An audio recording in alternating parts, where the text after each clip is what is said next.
कांग्रेस के राज में कर्नाटका में रातों रात सभी मुसलमानों को ओबीसी घोषित कर दिया। साथियों, आरजेडी, कांग्रेस, इंडी गठबंधन इस सच्चाई से इनकार नहीं कर सकते। ये संविधान बदलकर पूरे देश में धर्म के आधार पर आरक्षण देना चाहते हैं। लेकिन मैं भी आज बिहार की इस धरती से सामाजिक न्याय की पुण्य भूमि से देश को एक गारंटी देता हूं, बिहार को गारंटी देता हूं, एससी, एसटी, ओबीसी परिवारों को गारंटी देता हूं, अति पिछड़े परिवारों को गारंटी देता हूं, जब तक मोदी जिंदा है मैं एससी, एसटी, ओबीसी और अति पिछड़ों के हकों को छीनने नहीं दूंगा। ये मोदी की गारंटी है।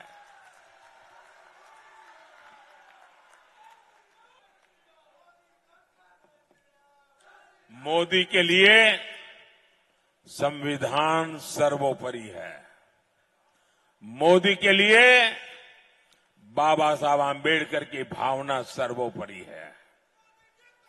इंडिया अलायंस को अपने वोट बैंक की गुलामी करनी है तो करें,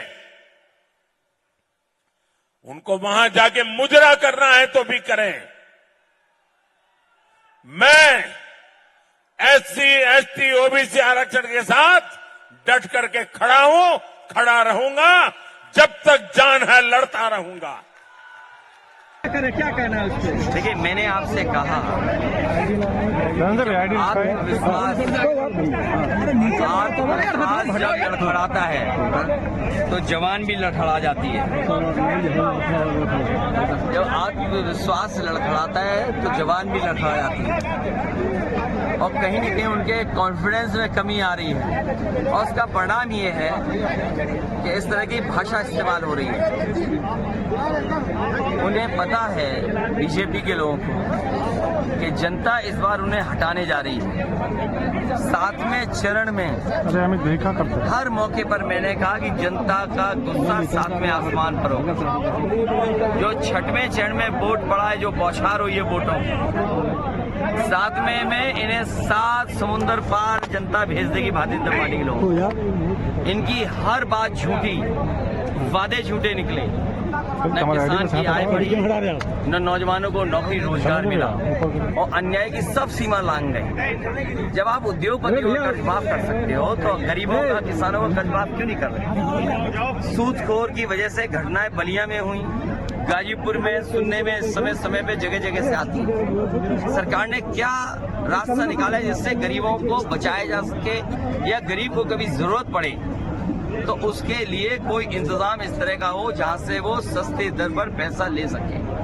सर, कन्नौज के ही बीजेपी सांसद सुबोध पाठक ने कहा है कि जीते जी हम मुसलमानों को आरक्षण लागू नहीं होने देंगे, जरूरत पड़ी तो सरकार भी बर्खास्त कर देंगे। जी देखिए, ये तमाम वो लोग हैं जो हारने जा रहे हैं और जब देश के प्रधानमंत्री जी की और उत्तर प्रदेश के इतने बड़े प्रदेश के मुख्यमंत्री की भाषा क्या है, अपना विकास नहीं बता रहे हैं। वैसे तो हर गरीब के लिए वो बुलडोजर तैयार रखते हैं। अगर कहीं घर गिराना हो, मकान गिराना हो तो बुलडोजर तैयार रहता है। लेकिन जितने भी पेपर लीक हुए हैं, पेपर लीक करने वालों के एक एक घर पे ही बुलडोजर चला हो तो बता दीजिए। और ये बुलडोजर जानबूझ करके नहीं चलाया, क्योंकि पेपर लीक करने में सब बीजेपी के लोग शामिल हैं। ये पेपर लीक नहीं हुए हैं, ये सरकार ने पेपर लीक कराए हैं जिससे नौजवानों को नौकरी न देनी पड़े। नौकरी न मिलने से केवल उनका सपना नहीं टूटा है नौजवानों का, 1/3 जीवन इस सरकार ने बर्बाद किया।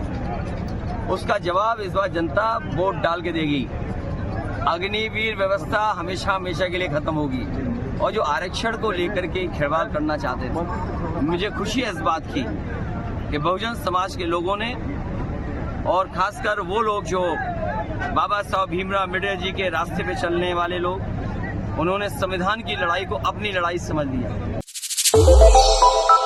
श्रेष्ठ भारत पर खबरों से जुड़े रहने के लिए चैनल को सब्सक्राइब और लाइक करें, बेल आइकन दबाएं और देखते रहें श्रेष्ठ भारत।